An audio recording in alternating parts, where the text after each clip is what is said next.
Celestial blessings, my name is Helen Dimitriou, and today I'm going to talk about goddess worship. Who is the goddess? In this video I'm not going to tell you who the goddess is, because the goddess is personal, is a manifestation of reality, of emotions and feelings to each and every one of us individually. What I am going to do is to share something with you that I've been taught and shown and learnt on my path towards the goddess, which some people have expressed to me their stories which are very similar. Now, as you know, all of my life I've seen Jesus, I've seen Mother Mary, other goddesses which I didn't know at that time. Sometimes when I was a young girl there were goddesses, angels, spirits, ascended masters, and I always knew that there was something missing from my life. Even though I loved the Creator and I loved Jesus, I realized that Mary, her presence in my life, it was more to help me transition through each phase. It wasn't that was going to fill me up spiritually or make me feel satisfied, or that I'm content, or that I'm home, that I've arrived. So many times during my childhood through teenagehood to adulthood, I was always seeing the goddess in different forms, in different ways. For example, I would see a bird and I just felt that that was a female energy of a goddess. I would see butterflies and think, you know, that feels like a goddess.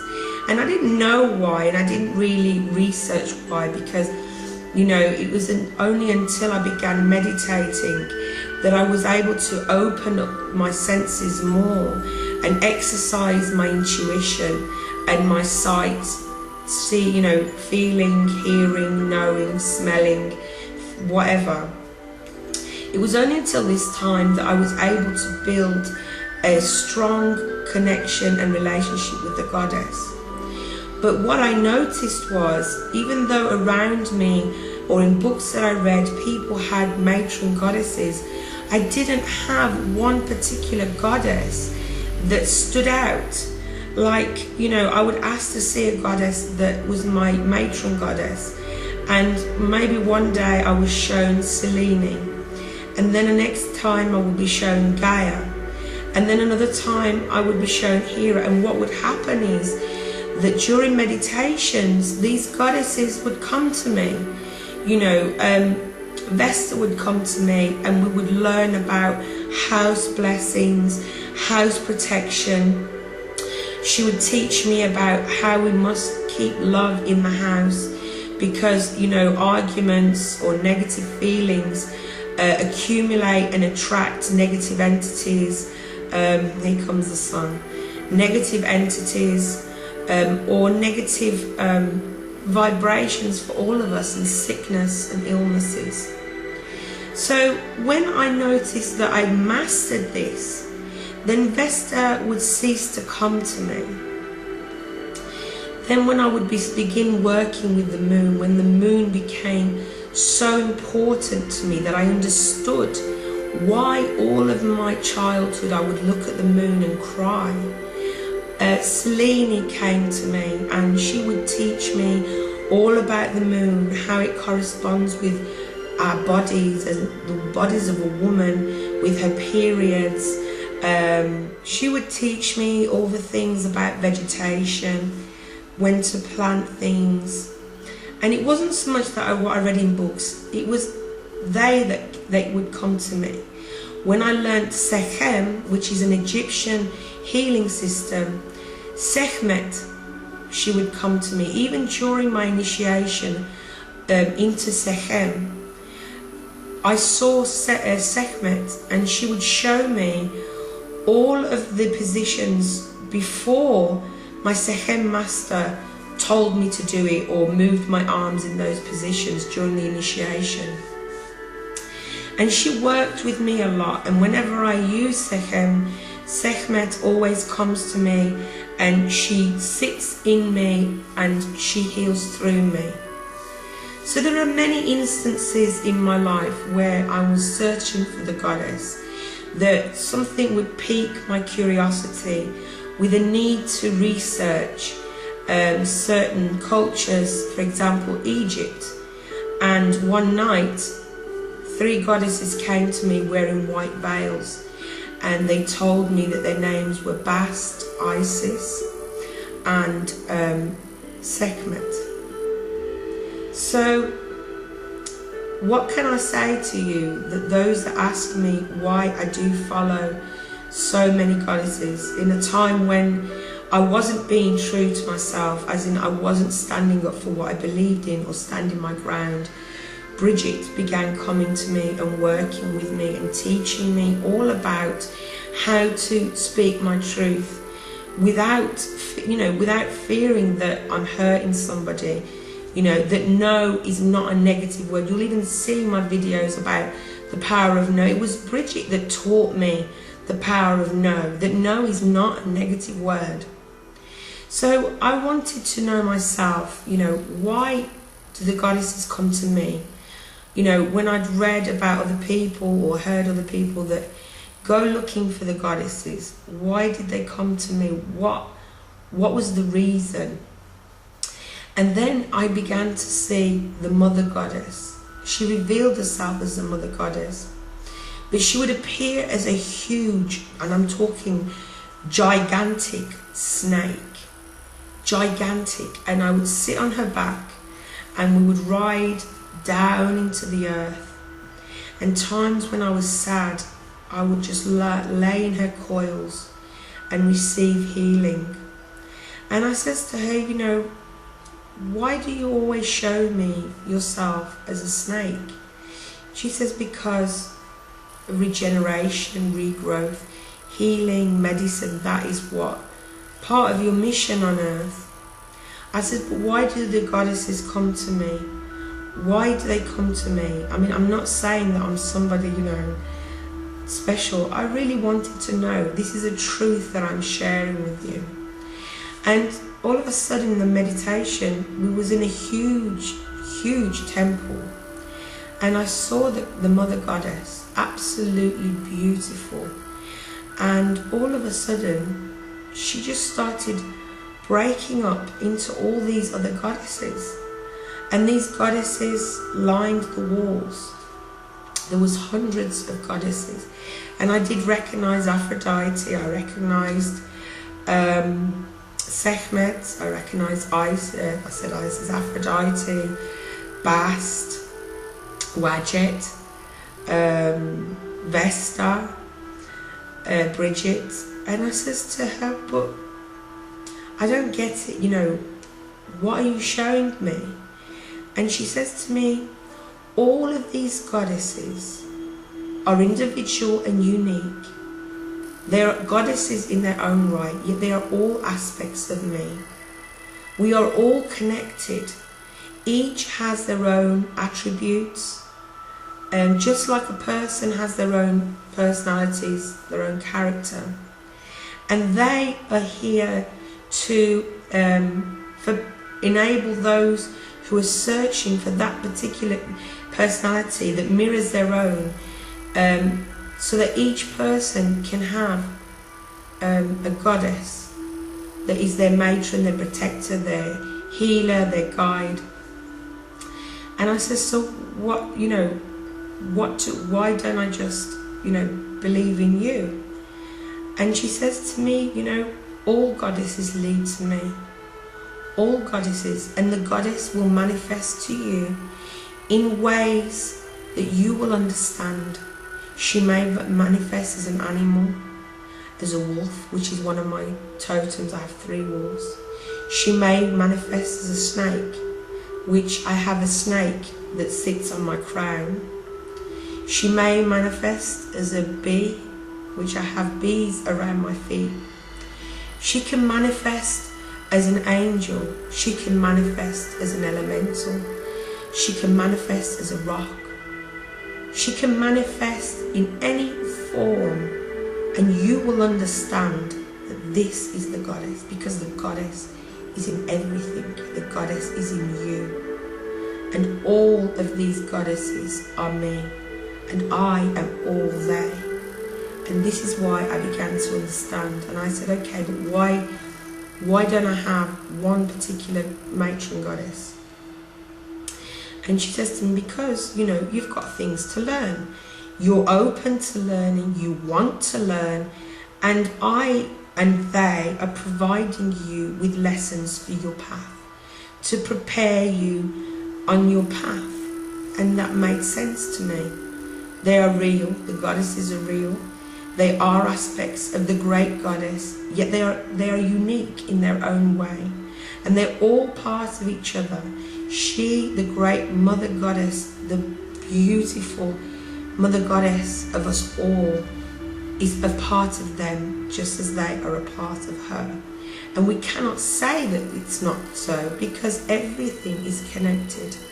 Why would each goddess have nothing in common or no connection with the other? There is still feminine, divine feminine energy. So each are connected, but we are drawn to those goddesses that help us, enable us to learn in this lifetime. There are people that followed goddesses from all their lifetimes. Yet because I know I've been a priestess or high priestess in many of my incarnations to different goddesses, I believe that in this lifetime they do come to me in order to help me and guide me. Now, saying this, I am attracted and I do have a matron goddess. At first I thought it was Selene because my name, Helen in Greek, is Eleni, and Eleni and Selene, which is the moon, they come from the same place of meaning, the same interpretation, which means moonlight, torch, corpuscent. But then I began getting visitations from Astarte, who is otherwise known as Inanna, Aphrodite, Hathor, and you'll notice that the majority of my videos are about Astarte, Inanna, Aphrodite, Isis. I've yet to make one about Hathor. But those are the goddess Inanna or Astarte in her different aspects.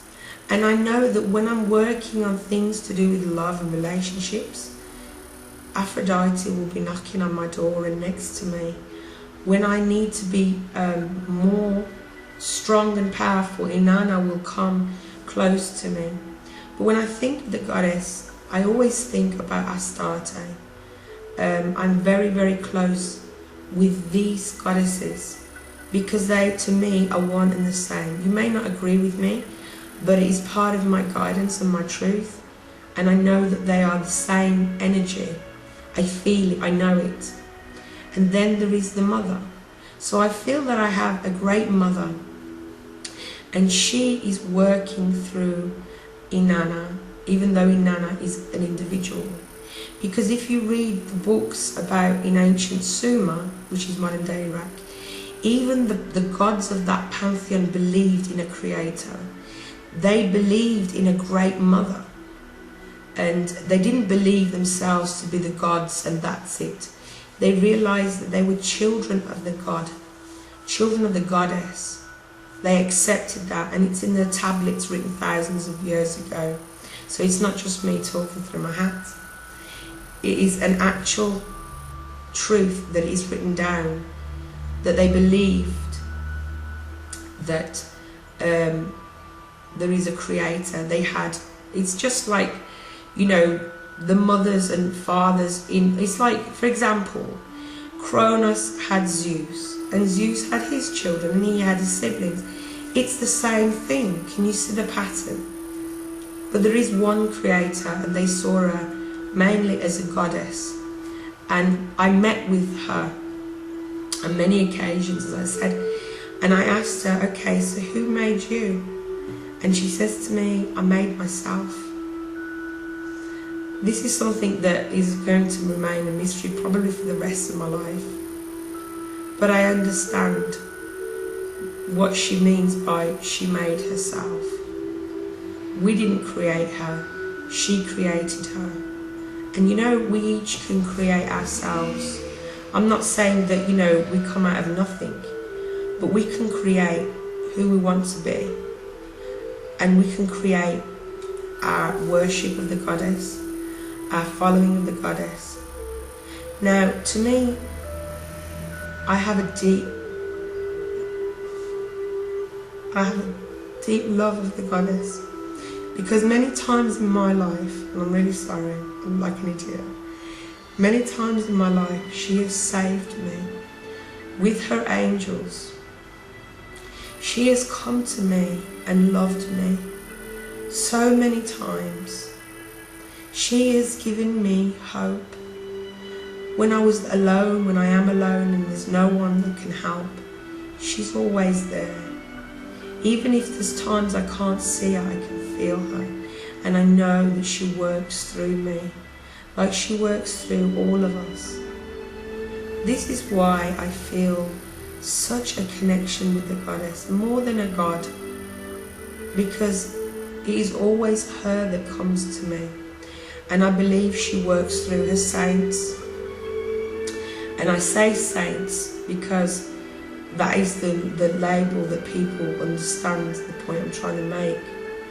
These people that come to earth that were saints, I believe they were gods. I don't believe that they were just ordinary people. They came for a reason, and that was to help people. And it doesn't matter with what religion they work through, that is still there. And this is why I keep going on about religion. She is still working through these religions. It doesn't make it. You see, look at Christianity, and we have we have Mary, we have Mary Magdalene. If you look in Islam, we have the daughter of Muhammad, and her name is Fatima.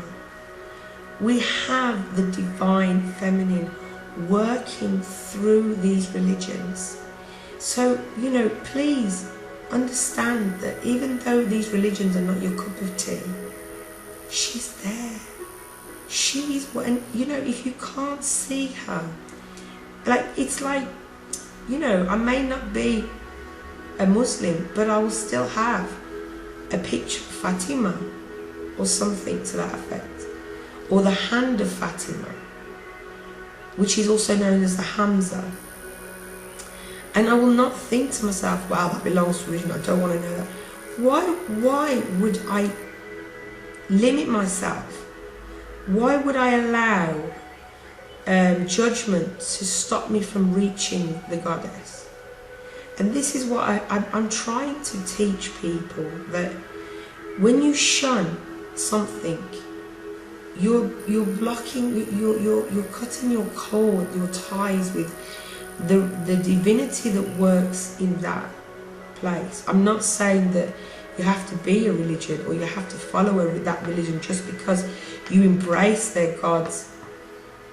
I'm just saying that she's everywhere and she works her way through every religion and everyone. Even if they don't realize it, she's there. And she has taught me so many things. She has taught me how to be a woman. She's taught me how to love myself, how being a woman is a beautiful thing, how I am blessed to be a woman, how my periods, that women, we all say they curse. It's a sign of life, the running blood. I know it doesn't sound nice, but it is a sign of life. And it is a time, and I understand another thing when women had, have periods, but in a time before, like the man's duty thousands of years ago, the woman had to succumb to the man and have sex with him when he wanted. So she didn't really have time to herself, but the times that she had a period were like her days off from her sexual duties.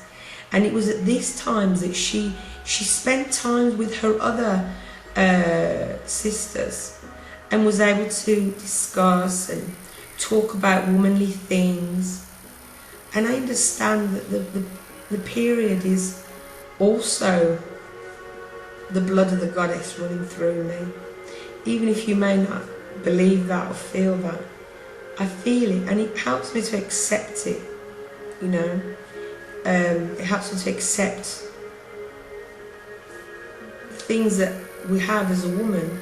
I mean, I don't mean to just make this just for women, but it, you know, it helps men to be aware of women, you know. I mean, I think that even if I watched a video on the God, and a man explained how it helped him as a man, it's something I'm very interested in, because, you know, we're connected, aren't we? But I can't tell you how it is from a man's point of view, because I'm not a man, I'm a woman. I can only share with you how she has touched me as a woman, and as a spiritual person. She has given me freedom. She has shown me the way. She has opened doors that were locked.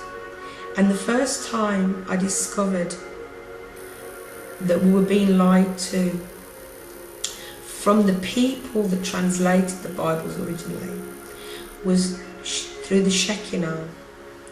And that was when I studied, when it was talking about the Holy Spirit. Really, the right word is she who dwells within. That is when everything just began to make sense, because that is what Shekinah means. She who dwells within. She is the female energy of God, the female emotion, and it's in the Torah. The Hebrews believe in the Shekinah. They hold her as a goddess. But people don't know that. And people that have moved away from Christianity and have, you know, discarded the Bible as rubbish, they're not learning, because there is so much in that Bible, as in codes, that have got to do with the goddess, or to do with the truth, or to do with the proof that the Hebrews were not monotheistic. You know, it was only afterwards with the cult of Yahweh that they wanted everyone to follow one God, because the Bible is a result of the cult of Yahweh. The cult of Baal, they had their own Bibles. The cult of Asherah, they had their own Bibles and holy books. It's the same thing, but because if you don't want anything to do with anything that's labelled Christian or not your religion, you don't learn these things. And because I did go on the hunt for the goddess, I needed to find the goddess in different places and different religions. I discovered her, and this is what set me free. I will be eternally grateful for to the goddess. I could never deny her, and I would never want to. She's living in me and living in all of us. And to me, she is great, the great mother of us all. So that's just a few stories about my path to the goddess. Thank you for watching. Have a fantastic day. Bye.